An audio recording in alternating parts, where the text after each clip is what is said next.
आज की हमारी कहानी यूनाइटेड किंगडम में लिसेस्टर के मिडलैंड शहर की है। एक महिला का अपने पति के साथ झगड़ा हो जाता है और झगड़ा इतना बढ़ जाता है कि उस महिला का पति उसे मारकर सूटकेस में बंद कर देता है। तो कौन थी ये महिला और क्या था इस झगड़े का कारण? इस कहानी के बारे में मैं आपको सब कुछ बताऊंगा। तो चलिए शुरू करते हैं। इस मिडलैंड शहर के ठीक बाहर एक लाइमी रोड पड़ता है और इसी लाइमी रोड पर 46 साल की किरण डोंडिया और उसके पति 51 वर्षीय अश्विन का घर था। इन दोनों ने 1988 में इंडिया में अरेंज मैरिज की थी और उसके बाद फिर ये दोनों यूनाइटेड किंगडम के इस मिडलैंड शहर में शिफ्ट हो गए। इन दोनों के दो बेटे हुए, विवेक और शिवम। विवेक जो था वो काम के सिलसिले में शेफील्ड शहर में रहने लगता है और शिवम जो था वो घर पर ही रहता था। 26 साल की उम्र में किरण की शादी हुई थी अश्विन के साथ और शादी के बाद किरण का अक्सर अपने पति के साथ झगड़ा होता रहता था और इसी झगड़े के कारण किरण का अपने पति से डिवोर्स हो जाता है। डिवोर्स होने के बाद भी किरण और उसका पति अश्विन एक साथ ही रहा करते थे। किरण जो थी वो एक कॉल सेंटर में जॉब करने लगती है और वहां उसने तकरीबन 17 सालों तक ये काम किया। अश्विन एक फैक्ट्री में मशीनों का काम किया करता था। किरण बहुत इंटेलिजेंट और एक मेकअप आर्टिस्ट थी। किरण जो थी उसने बहुत अच्छे से अपने बच्चों का पालन पोषण किया था और वो अपने परिवार की रीढ़ की हड्डी थी, क्योंकि अपने पति के साथ साथ वो भी काम करके अपने घर का खर्चा चलाया करती थी। किरण और अश्विन के अलग होने के कुछ ही सालों बाद किरण की बहन ने कई महीनों की कागजी कार्रवाई के बाद उनका घर खरीदने की पेशकश की। फिर इन दोनों के बीच तारीखें तय की गई और नतीजा ये निकला कि किरण कुछ समय और इस घर में रहना चाहती थी और 16 जनवरी 2017 के दिन किरण को अपना घर खाली करना था। 16 जनवरी की सुबह शिवम हर रोज की तरह उठा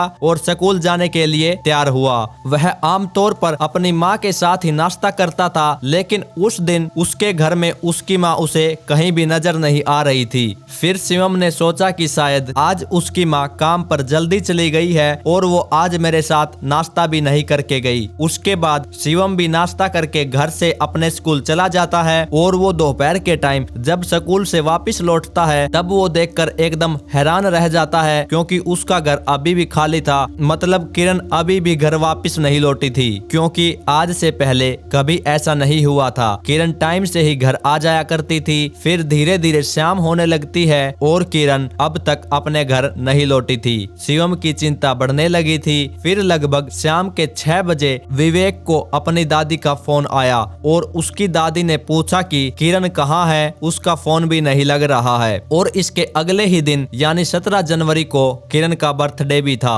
विवेक जो था वो अपने काम की वजह से अपने घर नहीं जा पाया। फिर विवेक ने ये बात अपनी माँ को बताने की सोची। उसने जैसे ही अपनी माँ के पास कॉल की तो उधर से कोई जवाब नहीं आया। फिर विवेक ने सोचा कि किरण यानी उसकी माँ अपने बर्थडे को सेलिब्रेट करने के लिए प्रिपरेशन कर रही होगी।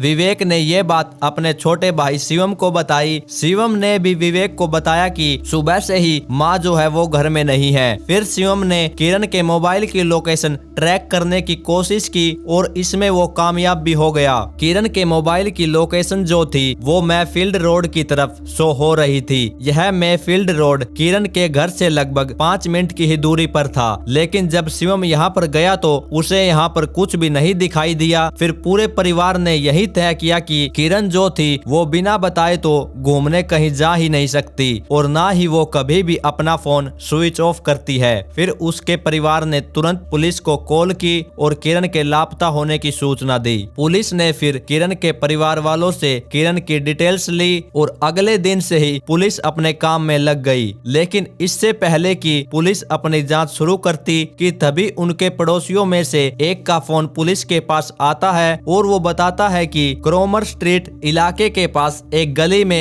एक सूटकेस पड़ा है और ये सूटकेस यहाँ पर पिछली रात से ही पड़ा हुआ है। यह सूटकेस बहुत भारी था और पड़ोसियों पुलिसवालियों ने फिर सूटकेस को खोलने का फैसला किया। पुलिस वालों ने जब वहां जाकर देखा तो वो सूटकेस वहीं पर मौजूद था और जैसे ही उन्होंने सूटकेस को खोल कर देखा तो वो एकदम शॉक्ड रह गए, क्योंकि सूटकेस के अंदर एक महिला की लाश थी। फिर पुलिस को शाम होने से पहले यह पहचानने में देरी नहीं लगी कि उन्होंने किरण की लाश का पता लगा लिया है। पुलिस वालों ने चेक किया कि उसी सूटकेस में किरण के सिर के पास एक कूड़े की थैली मौजूद थी और उसके हाथों और टखनों को प्लास्टिक केबल से बांधा गया था और उसी सूटकेस में किरण की पीठ के पीछे लेटेक्स दस्ताने के कुछ फटे हुए टुकड़े भी मौजूद थे। और फिर उन्होंने तुरंत फोरेंसिक टीम के पास ये एविडेंस भेज दिए और फिर पुलिस ने शिवम और विवेक से बातचीत की। शिवम और विवेक के पास पुलिस को बताने के लिए कुछ बातें थी। पुलिस ने फिर अपनी छानबीन करनी शुरू की। किरण के परिवार वालों ने पुलिस को बताया कि जब अश्विन को बताया गया था कि उसे ये घर 16 जनवरी को खाली करना है तो अश्विन ने दूसरा घर ढूंढने के लिए साफ इनकार कर दिया था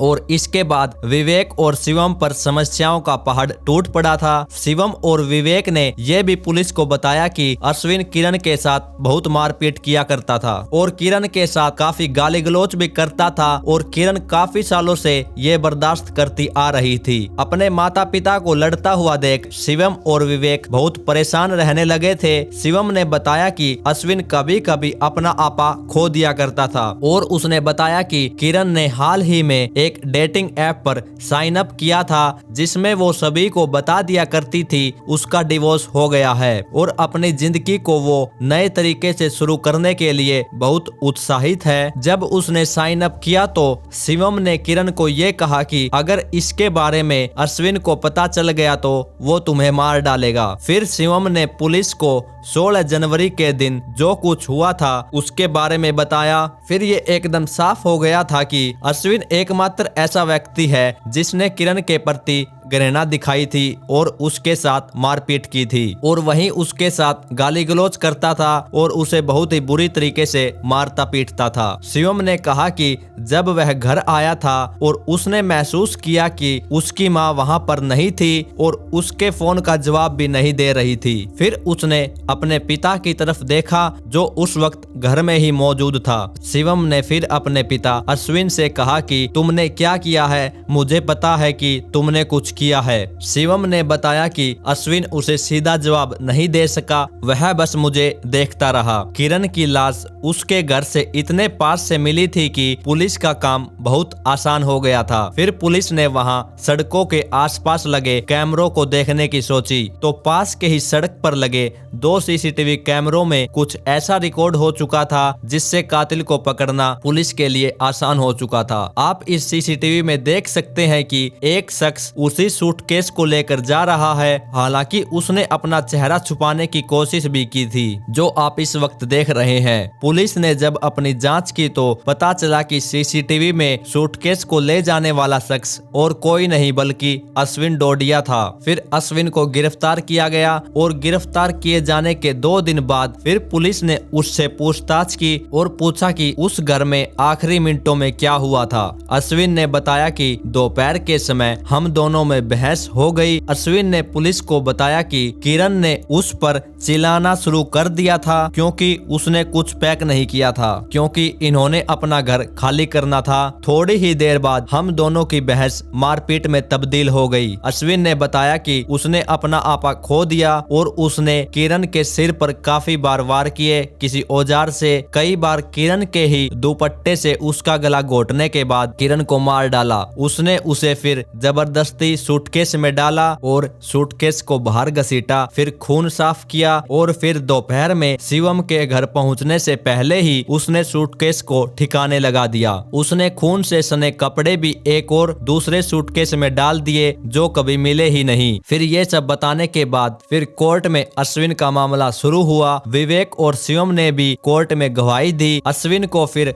हत्या का दोषी पाया गया और उसे उम्र कैद की सजा सुनाई गई। तो दोस्तों यही कहानी थी आज की। उम्मीद है कि आपको कहानी पसंद आई होगी। अगर आपको ऐसी कहानियां सुनना पसंद है तो आप इस चैनल को लाइक और सब्सक्राइब जरूर कर लीजिए और उस बेल आइकन को भी दबा दीजिए। जल्द ही मिलेंगे एक और नई वीडियो के साथ।